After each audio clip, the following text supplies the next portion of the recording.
cómo se vive el Mundial, ¿no? Esto que para nosotros terminó el sábado, pero este campeonato que sigue y te da sorpresas. Las sorpresas no son tal vez las únicas que haya quedado eliminada la Argentina, Alemania o los grandes.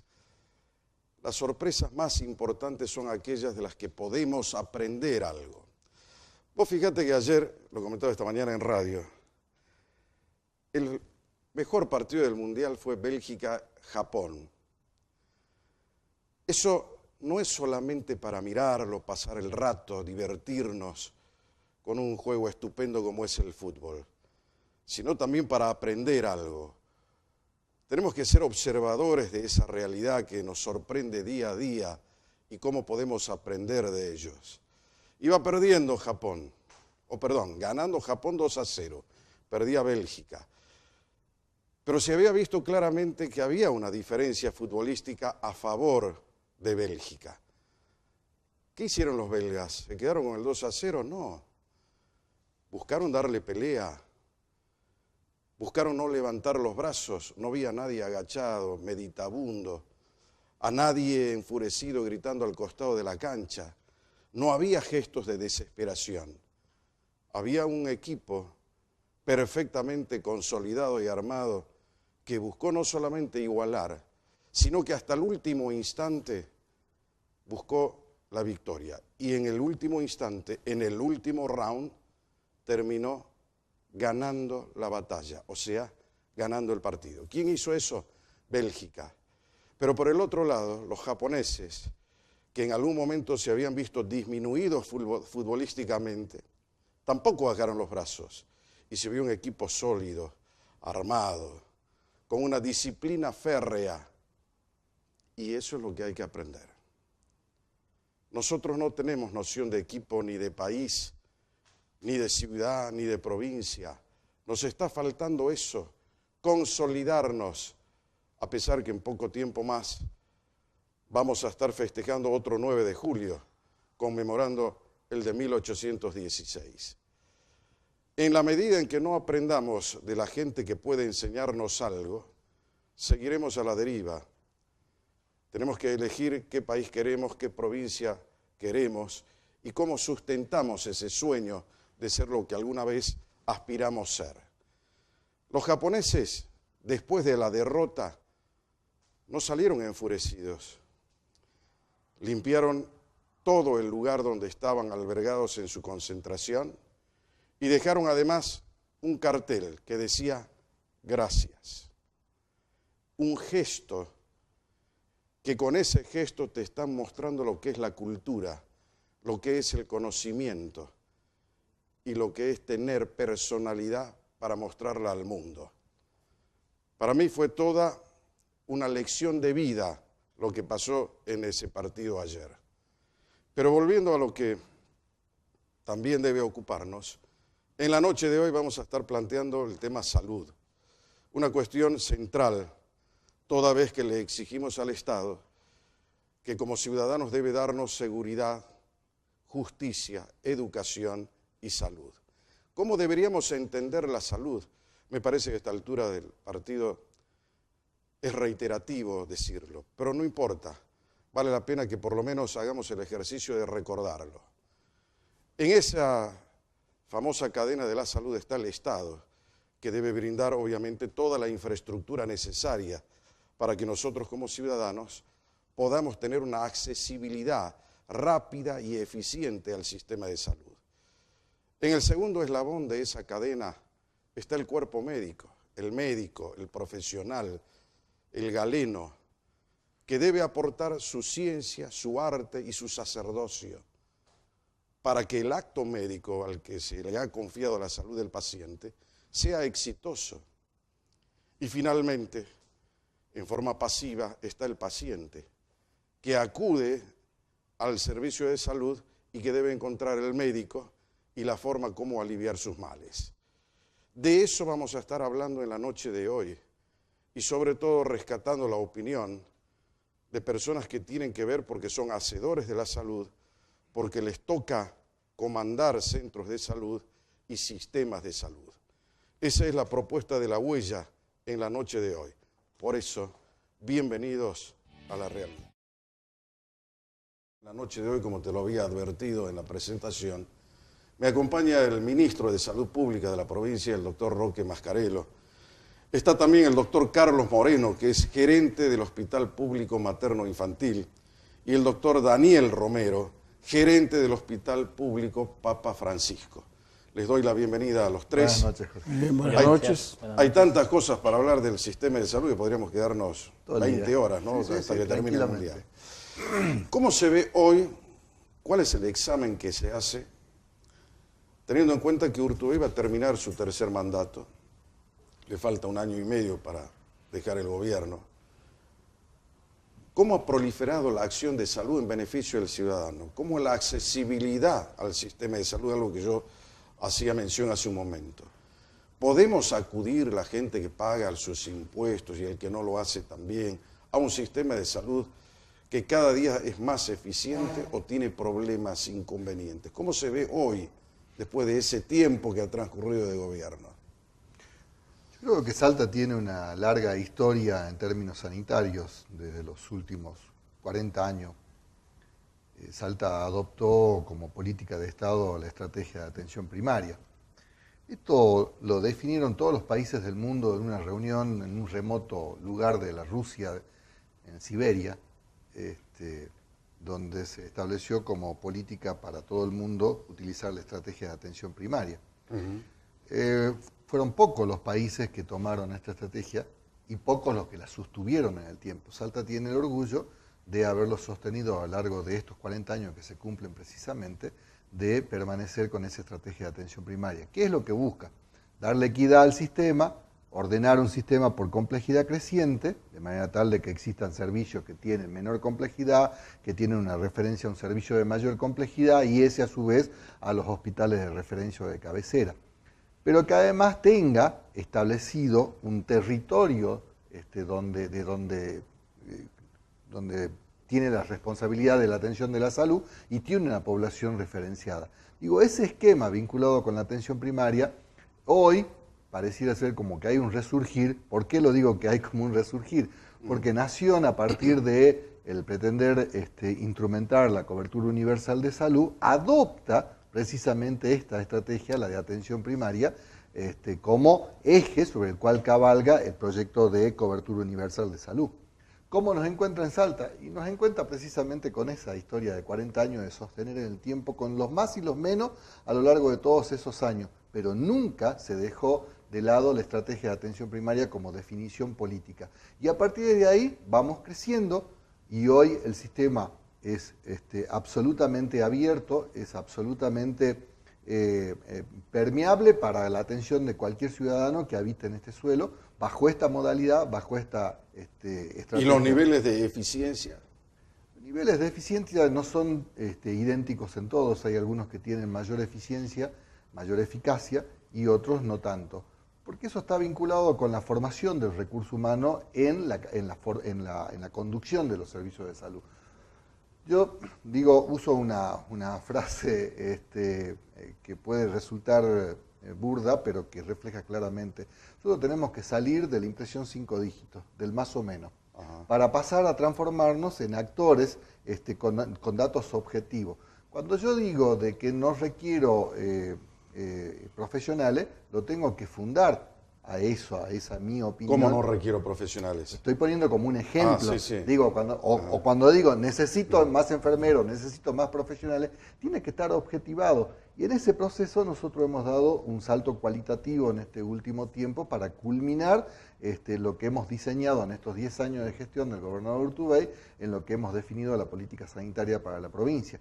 En eso hemos trabajado en lo que significa la informatización de los servicios de salud, con historias clínicas electrónicas, interconectado en un sistema y con un sistema de referencia y de contrarreferencia, es decir, de servicios de menor complejidad, con capacidad resolutiva acotada a otro cercano de mayor capacidad resolutiva y ese a su vez hacia otro de mayor capacidad resolutiva, para verdaderamente armar una pirámide que pueda resolver los problemas de salud de la gente. Ahora, está clarísima la explicación, ¿no? De hecho, no es nuevo para nosotros.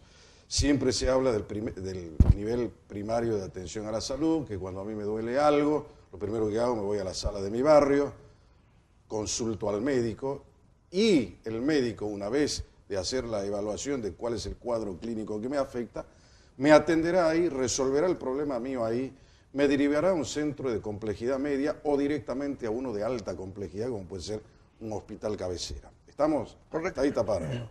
Ahora, teniendo en cuenta que el sistema debe perfeccionarse así como viene funcionando hace 40 años, el nivel de atención primaria de la salud, que es ese cordón de 64 centros de salud que tenemos diseminados acá, ¿cuentan hoy con la cantidad suficiente de profesionales médicos para resolver la problemática social o no? Mirá, el área... ¿Por qué hago esta pregunta y por qué están invitados los tres acá como actores? Primero, un ministro. En segundo lugar, los dos gerentes de hospitales importantes como son el Papa Francisco y el Materno Público Infantil. Porque entendemos que el ministro puede mirar, puede gestionar y además puede idear lo que es una política. Pero los grandes ejecutores son los gerentes. Sobre ellos recae el peso de que cuando vaya alguien enfermo le resuelvan el problema. El ministro no va a estar con su guardapolvo allí atendiendo a la gente, porque está en otra instancia. Entonces, la pregunta es esta. Nosotros acudimos hoy, tenemos profesionales médicos garantizados, porque me habían dicho, no, Jorge, mire, hace rato que cuando el médico renuncia o se jubila o le pasó cualquier cosa, el sistema no es abarcativo. ¿Qué quiere decir? No se genera un nuevo puesto de trabajo y eso perjudica al sistema de atención de la salud. El área capital tenía una característica que no se repetía en el resto de la provincia. El resto de la provincia está organizado con un hospital de cabecera, del cual dependen los centros de salud y los puestos sanitarios, con un área geográfica de responsabilidad y una población de referencia. El único lugar donde no funcionaba de esa manera y existía lo que se denominaba primer nivel de atención, que estaba ajeno a los hospitales cabecera y era como un ente que funcionaba absolutamente autónomo y autárquico. Digo, si nos ha dado buen resultado en toda la provincia, porque en Capital esto se modificó en algún momento y se transformó en dirección de primer nivel. ¿Qué hicimos nosotros? Volver a lo que tan buen resultado nos ha dado en la provincia. Entonces establecimos dos áreas operativas en la capital, sí, partiéndola a la ciudad en dos.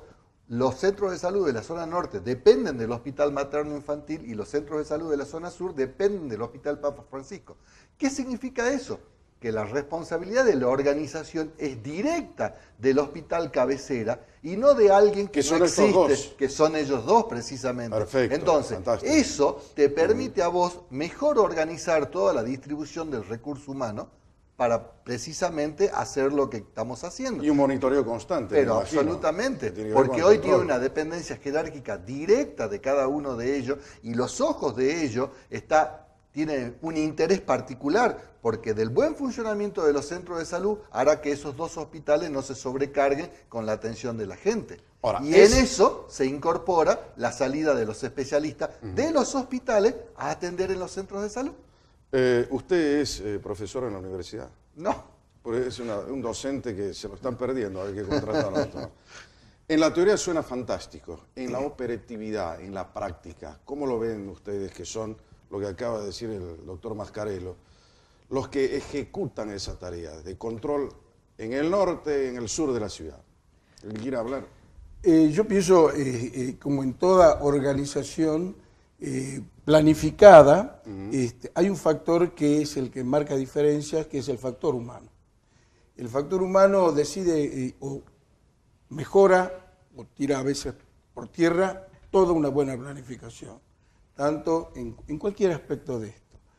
En la zona que me toca gerenciar a mí tiene una particularidad, en principio, de haberse insertado en este modus operandi después que el área operativa del doctor, el área operativa sur, que está el doctor Daniel.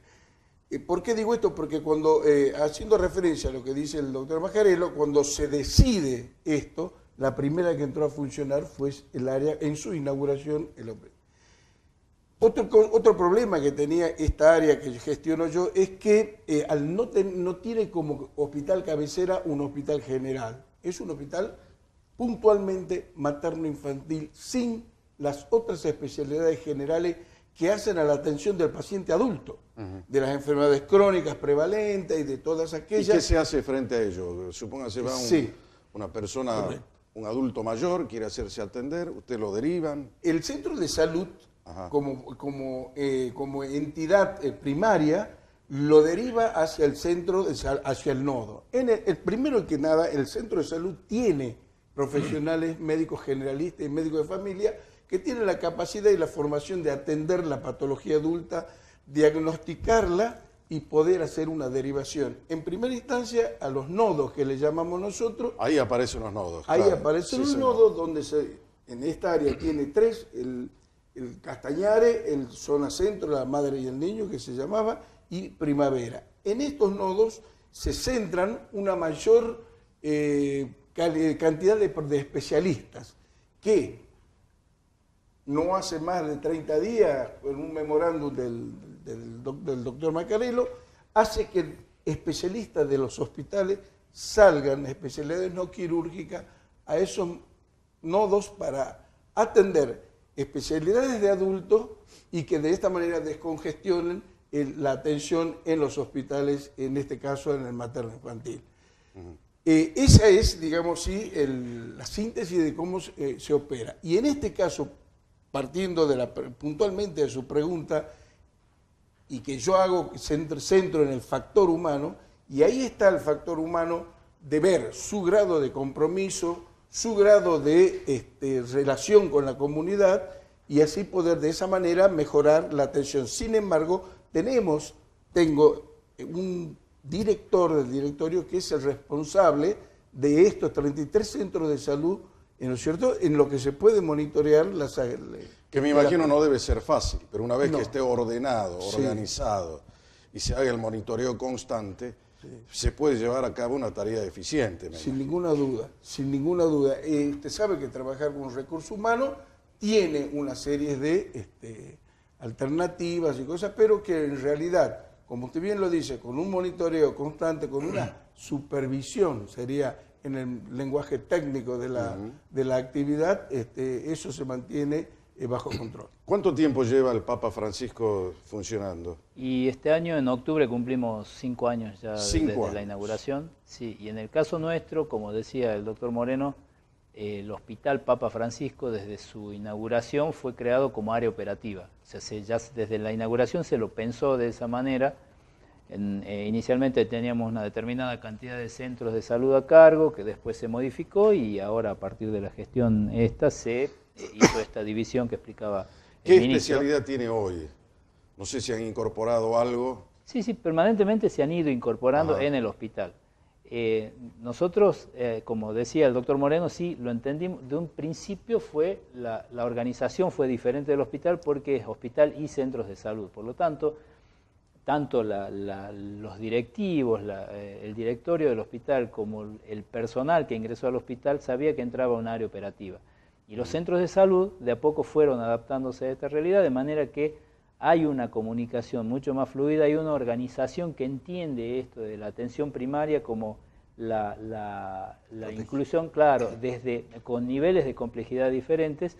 ¿Qué es un modo de organización? Porque, a ver, la gente tiene que entender eso, porque hay que hacer un poco de docencia. ¿En qué sentido? Culturalmente la gente quiere ir de entrada al hospital. Claro. Dice, no, me pasa esto, me voy obviando este servicio que ha puesto el gobierno, primero para que la atención sea más rápida y eficiente. En segundo lugar, para que sea rápida y eficiente, tiene que tener un orden. Si todo el mundo va a ir al hospital, eliminemos el gasto que tengo abajo. Totalmente. ¿Cuál es la razón para que lo tenga? Es que este orden da Entonces hay da un eficiencia, filtro ¿no? ahí que seguramente debe funcionar adecuadamente para precautelar la salud del paciente. Me parece que está eso dirigido y en beneficio de eso se actúa, ¿o no? Mirá, Por supuesto. si los servicios de salud no entendemos un principio básico de cualquier organización, no importa en qué ámbito sea, de no trabajar con eficiencia el uso de los recursos, estamos perdidos. ¿A qué me Y más en refiero? salud, ¿no? ¿A qué me refiero? Justamente, si nosotros somos ineficientes en la distribución de las horas disponibles, si nosotros no marcamos pautas que establezcan qué cantidad, el modo, la frecuencia y todo lo demás, nos terminamos transformando en ineficientes y hacemos que nunca alcance el recurso humano. Entonces, lo que buscamos es precisamente que el 80% de la patología se resuelve en el primer nivel. Si el 80% de la patología se resuelve en el primer nivel y solamente un 20% necesita un hospital de alta complejidad, ¿por qué no hacer eficiente el sistema que le sirva a la gente, que esté lo más cerca posible de donde ellos vivan, donde ellos residen, y recién aquel 20% que no tiene capacidad resolutiva acá, pase al hospital? De esa manera eficientizamos el uso de los recursos, porque si no terminamos cargando todas las tintas sobre el hospital, haciendo lo que no debe hacer un hospital, que es un hospital de referencia, termina transformándose en un consultorio externo para atender cefaleas. Claro, diarrea. pero a lo que voy está perfecto lo que dice. Pero también está pensando en beneficio del paciente. Sí, claro. Porque uno que vive en el área centro no va a ir al Papa Francisco. Correcto. Tiene acá, Así cercano a su domicilio, el lugar donde puede atender Así su es. patología. Así es. ¿No? Ahora, visto así, esto funcionaría o tendría que funcionar en una forma coordinada perfecta. Hay un tema que en alguna ocasión creo que se conversó esto, que es las famosas especialidades. Por ejemplo, hay gente que necesita hacerse una cirugía. Esa cirugía necesita obviamente especialidades. Por ejemplo, la anestesiología. ¿Qué pasa con el médico anestesiólogo? Tenemos en cantidad suficiente. No se olviden que nos están viendo en el interior de la provincia, nos está viendo Tartagal, Orán. ¿Qué pasa en esas zonas y acá mismo, en la capital de Salta? ¿Cómo se observa eso? Mirá, nosotros hemos vuelto a poner en funcionamiento el quirófano de Cachi, por ejemplo, porque no tenía anestesista para poderlo utilizar y hoy está funcionando. Tartagal tiene anestesista, Embarcación tiene anestesista, Orán tiene anestesista suficiente para atender toda la demanda de ese lugar. Hay un convenio que nos vincula en algunas áreas con la Asociación de Anestesiología, en otros son los anestesistas propios del servicio, pero el servicio está disponible para que no exista como impedimento la inexistencia del anestesista para poder prestar el servicio. Claro, que es lo que hablamos del tema de los recursos humanos. Eso va también en función de qué es lo que tiene que hacer cada médico, ¿no? Sí, así es. Vale la pena aclarar y ampliar un poco el concepto del doctor de que dentro de esto la anestesia también es una especialidad crítica, ¿no? Que a través de los organismos que dirigen y conducen la especialidad, la Asociación Argentina de Anestesia, ellos manejan el cupo de anestesista que debe tener una provincia o que debe tener una ciudad, ¿no es cierto?, como una manera de ser hegemónicos en eso. ¿Y cuál es la razón de que esto funcione así? ¿Alguien la puede describir? ¿Cuál es el diagnóstico que hacemos, ya hablando en términos médicos? Porque, a ver, el tema de anestesiología está en discusión, en debate, en todas las reuniones del COFESA, el Consejo Federal de Salud. Este tema es recurrente porque es una dificultad o un problema. En algún momento se resignó, desde el Ministerio de Salud de la Nación, se resignó la potestad que le es ineludible al Estado respecto a la formación del recurso humano y se terminó entregando esa facultad a la Asociación de Anestesiología, lo cual terminó generando una situación bastante caótica. Cada provincia fue acomodándose en el tiempo, buscando la manera, y hoy el Estado está recuperando esa potestad vinculada con la capacidad de formación del recurso humano. El año pasado hubo una situación de conflicto muy importante en este tema en Córdoba con la Sociedad de Anestesiología. Decidieron un día hacer un paro que fue demandado con una medida cautelar favorable al gobierno respecto a que no podían hacer paros ya que se trataba de un servicio esencial. Se negaron, fueron lamentablemente imputados, o no sé si lamentablemente, pero fueron imputados los responsables de la Sociedad de Anestesiología y obligados a prestar el servicio. Y eso permitió que Córdoba tomara la decisión de multiplicar la cantidad de residentes en anestesiología, haciendo un convenio con las dos universidades formadoras de recursos humanos, tanto la Católica como la Estatal de Córdoba, la Facultad de Medicina, con ellos tenían, si no mal recuerdo, 15 o 17 cupos para anestesiología de residente y hicieron 35 cupos más de anestesista con este convenio con las dos universidades. Eso obviamente ha permitido de que retome el Estado el control y mantenga una relación de equilibrio y no esta situación donde básicamente el control de la matrícula y el control de la formación del recurso humano quedaba fuera del marco del Estado, y eso es una cosa Perfecto. imposible. Queda explicado el tema, como para que vos lo puedas entender.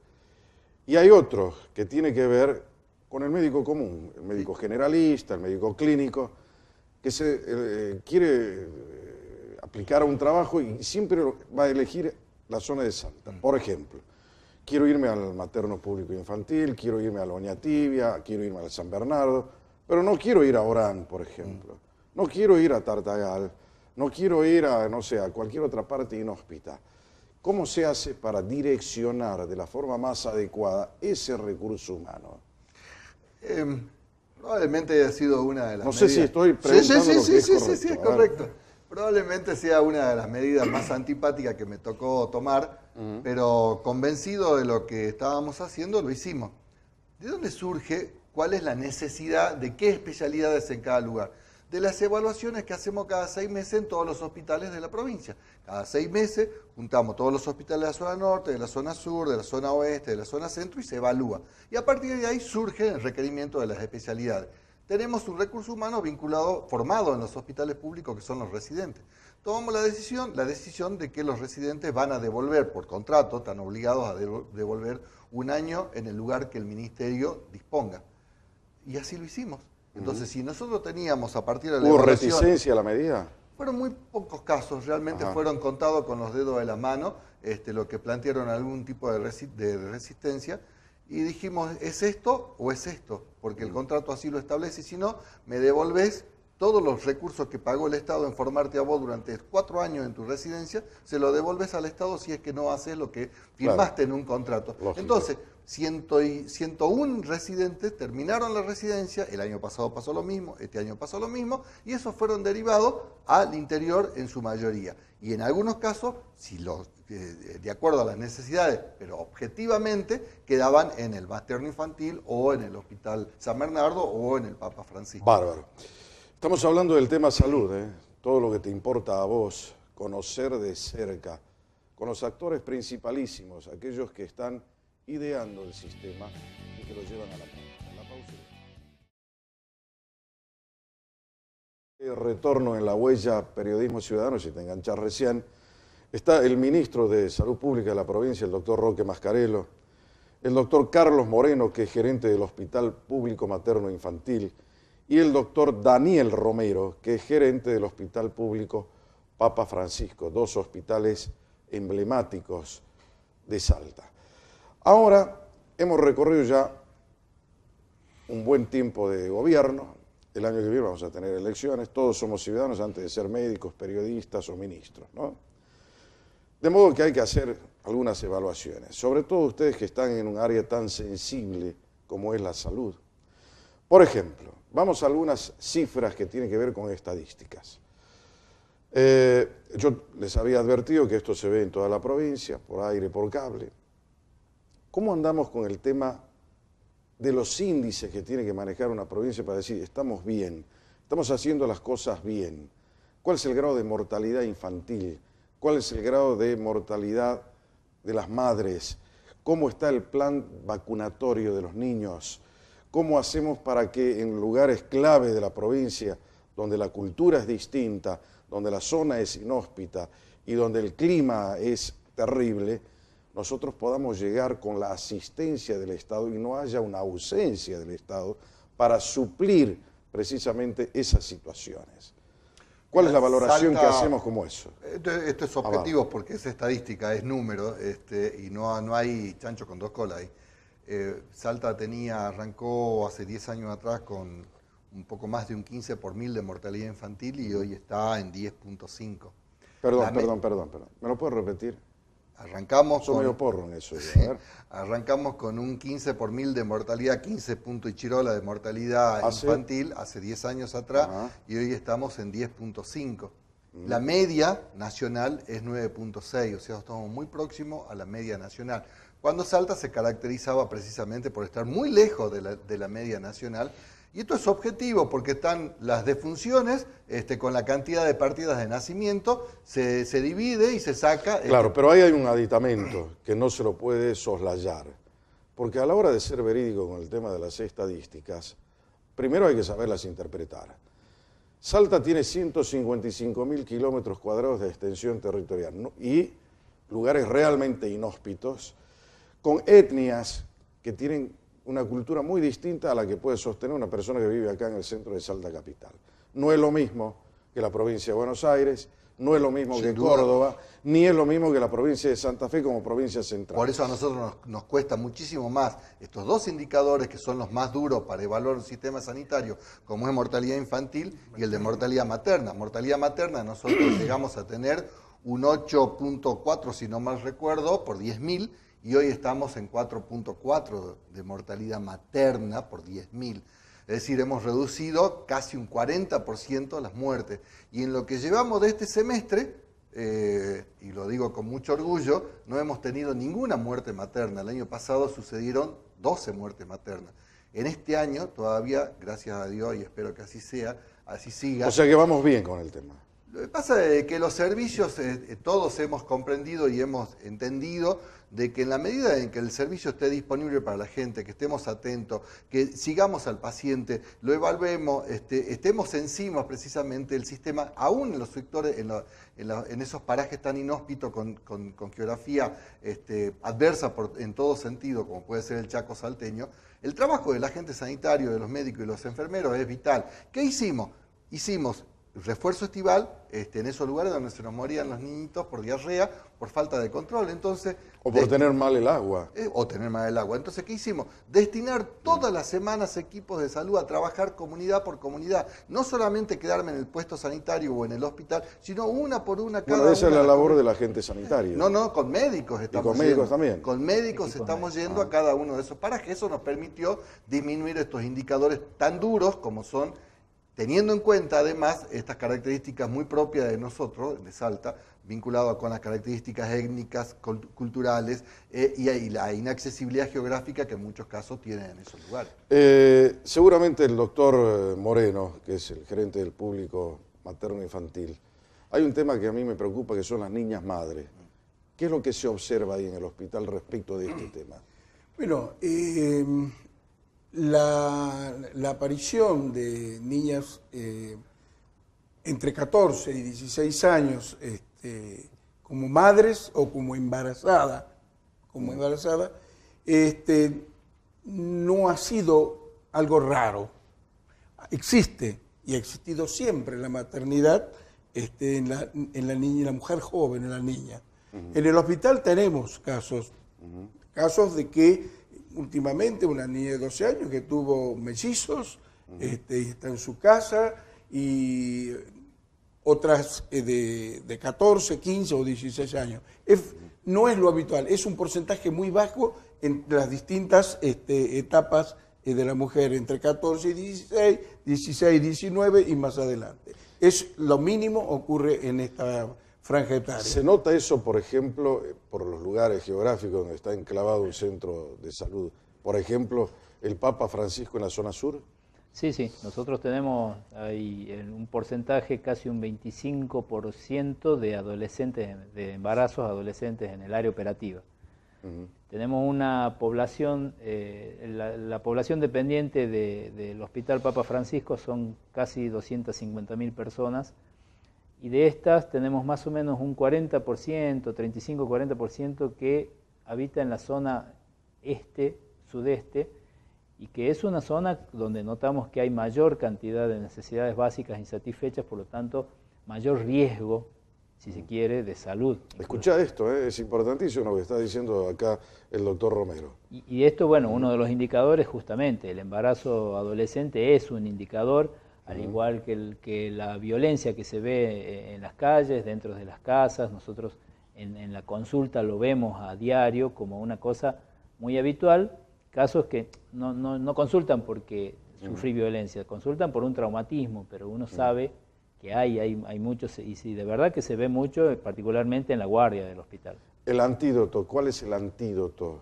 Pues nosotros estamos viendo ahora el dato, que es la estadística fría de los números. ¿Cuál es el antídoto? ¿Cuál es el sistema preventivo? ¿Será la educación sexual? ¿Será entrar un poco más adentro en el tema cultural? ¿Cuál es el problema? Porque es un tema muy importante sobre todo hoy, donde tenemos una provincia que está en emergencia por violencia de género, donde hay chicas violadas. Fíjense lo que pasó en Misiones, donde 200 niñas fueron obligadas a ser mamás, chicas que no superan los 14 años. Es toda una historia, ¿no? En Salta, tomando el contexto de la provincia, el 18% de los embarazos pertenecen a adolescentes de entre 14 y 19 años. El 18%, que es una cifra alta si uno lo compara con las grandes ciudades, Buenos Aires, Córdoba, Santa Fe, donde obviamente el nivel cultural y el nivel educativo tiene un impacto importante para que sea menor a lo que tenemos nosotros acá. Entonces, ¿qué es lo que hay que hacer? Justamente hincapié precisamente en esto, en lo que es la educación, la transferencia del conocimiento, que va a permitir, a partir del conocimiento, tomar decisiones correctas. En esto hay mucho. Por ejemplo, el protocolo de actuación que se ha fijado por la Suprema Corte de Justicia de la Nación y que Salta adhirió últimamente, ¿se está practicando? ¿Llega eso a los hospitales? ¿Ustedes tuvieron alguna evidencia de que eso esté sucediendo y que se hayan solicitado la actuación? Sí, totalmente. Sí, obvio. Yo, antes de llegar a eso, quiero decirte que en Salta nosotros todo lo que es educación sexual y procreación responsable, en los servicios de salud se hace. Nosotros el año pasado hemos repartido alrededor de 500.000 preservativos. Se colocan y existen en todos los servicios de salud la píldora del día después, anticonceptivos inyectables. ¿Y eso puede ir la gente y reclamarlo y ustedes se lo dan? Sí, absolutamente. Está disponible en todos los centros de salud y en todos los hospitales. Por ahí esto no se conoce demasiado y la gente lo desconoce. Esto es un dato de la realidad. Ahora, la píldora del día después no es un anticonceptivo, o sea, no debería utilizárselo así o no. Pero se usa. Sí, desgraciadamente es una deformación en el uso. Sí. Es una deformación, me quedo con lo que está diciendo acá el doctor Moreno, ¿no? Sí, es una deformación. ¿Por qué? Porque lo utiliza en una emergencia una persona. Pero no debería ser la conducta adecuada. ¿no? Pero lo importante de todo esto es esté, decir de que está el disponible. Sistema preventivo Está disponible, se colocan, insisto, sistemas intradérmicos, se colocaron DIU, se hicieron el año pasado y esto nadie lo sabe. ¿El DIU se sigue usando? Sí, ¿No es muy antiguo ya? No, para nada, en absoluto. No, y hay métodos nuevos, DIU, con otro tipo de dispositivo, con liberación de hormona, incluso que ¿Y eso lo hacen en los hospitales? ¿Se puede poner eso? No solo en Se han los hecho hospitales. 40 vasectomías el año pasado en el hospital materno. Eso es para los infantil. varones. Claro, o sea, como para... Es decir, que quiero explicitar de que los hospitales tienen disponibles los recursos para atender esto y que además se hacen, se usan, se practican. No es un hecho que forma parte de la cuestión discursiva, sino que lo pueden ir y requerir en cualquiera de los servicios de salud, porque para nosotros precisamente modificar los indicadores sanitarios tiene que estar vinculado precisamente con la disponibilidad. Y eso es lo que nosotros hemos puesto y lo seguimos poniendo a disposición. Y respecto al tema del aborto, precisamente, y el Ahora vamos a llegar al tema del aborto. No quiero avanzar todavía sobre eso porque para llegar ahí hay un camino. Como el doctor Mascarello se fijó objetivos y dice, bueno, estos objetivos de mortalidad infantil, de niñas madres, los queremos bajar. Pero para llegar a eso hay un camino, que es el que están describiendo ustedes ahora. Cuando llega la niña, la mujer, y dice, quiero que me coloquen un DIU, Y además está el otro sistema preventivo, que es el educativo. Así es. En un instante, cuando volvamos de la pausa, vamos a arrancar con otro tema fuerte, porque me queda ya poco tiempo, pero me interesa rescatar la opinión de las personas que hoy están haciendo salud aquí en Salta. La pausa. Último bloque, el doctor Roque Mascarello, ministro de Salud Pública, el doctor Carlos Moreno, gerente del Hospital Público Materno Infantil, y el doctor Daniel Romero, gerente del Hospital Papa Francisco. Hemos abordado temas neurálgicos, centrales, capitales para entender primero nuestro sistema de salud, después ver cómo funciona, después ver las estadísticas. Eso que no es materia opinable, son los fríos números, acá se terminó, esto no es opinable. Arrancamos con un 10 por mil hace 10 años, perdón, un 15 por mil hace 10 años el tema de la mortalidad infantil. Pues después todo el mundo se rasga las vestiduras, las imputaciones son fáciles de hacer, pero nadie conoce cuál es el camino que se tiene que recorrer para llegar a los resultados que tenemos hoy, donde Salta tiene un 10,2 de mortalidad infantil después de 10 años, cuando la media nacional es del 9,6, teniendo en cuenta lo que es la geografía, las etnias y la cultura del Chaco salteño, por ejemplo, o una provincia tan grande como la nuestra, donde no es fácil llevar los servicios del Estado, pero que sin embargo tienen que estar para apoyar, para colaborar y evitar la muerte, porque estamos hablando de la vida. Bueno, ya que estamos hablando de eso, hablamos también del tema del protocolo. Está un tema que para mí es central abordarlo porque se está discutiendo, comenzó hoy la discusión en el Congreso de la Nación, Senado de la Nación, el tema que se va a terminar discutiendo el día 8 de agosto, que es el tema de la interrupción voluntaria del embarazo, que tiene ya como ley media sanción de la Cámara de Diputados y se busca ahora su sanción en la Cámara de Senadores el 8 de agosto. Hay un tema que ustedes como médicos, como galenos, por ahí me pueden ayudar a comprenderlo mejor, que es el tema de la objeción de conciencia. Hay algunos centros que dijeron, no, mira, nosotros tenemos objeción de conciencia, no podemos hacer nada.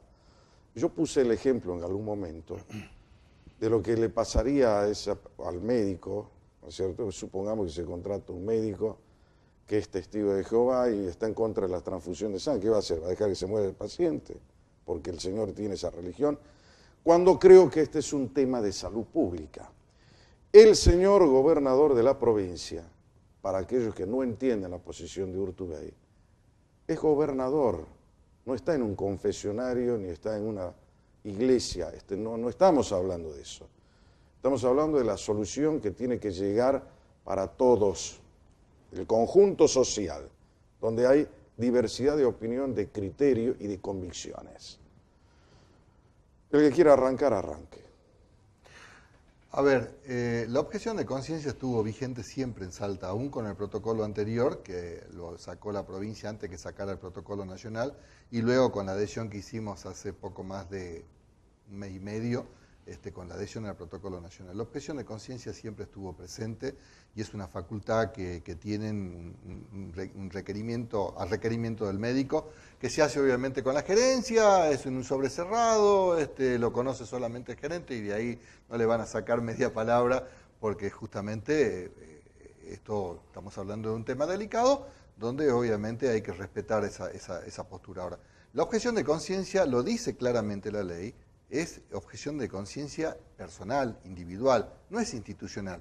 De manera tal de que el hospital, el servicio, tiene la obligación de darle esa opción. Ahora, no es institucional, lo acaba de decir el ministro interpretando lo que dice cabalmente la ley. Pero además, nosotros no estamos para objetar la ley, nosotros estamos para cumplir la ley.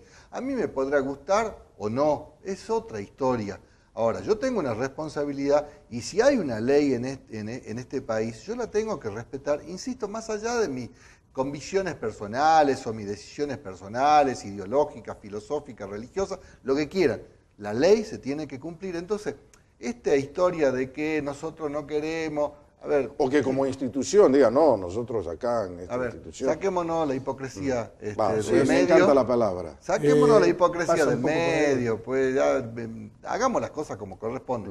Lo que corresponde, quienes tienen la responsabilidad de generar las leyes se hacen responsables y los ciudadanos tenemos la obligación de cumplirlas. Porque si no, yo me transformo en un país desorganizado, desordenado, donde cualquiera hace cualquier cosa y dejamos de ser país. Entonces, si yo no estoy de acuerdo con que el semáforo rojo me impida a mí cruzar la calle, no puedo hacerlo so pena de que pueda generar un accidente. La ley establece que el semáforo rojo me obliga a mí a pararme. Estoy poniendo un ejemplo burdo, pero para que se entienda. Con esta pasa exactamente lo mismo. Si existe una ley, si finalmente es aprobada, más allá de mis gustos personales, a la ley la tenemos que cumplir. Nosotros tenemos que darle la posibilidad al profesional que haga objeción de conciencia. Ahora, las instituciones tienen que cumplir con la ley y de algún modo tienen que resolver. Doctor Moreno. En ese rumbo, como lo explica el doctor Mascarello, el hospital siempre ha solucionado los temas. Absolutamente.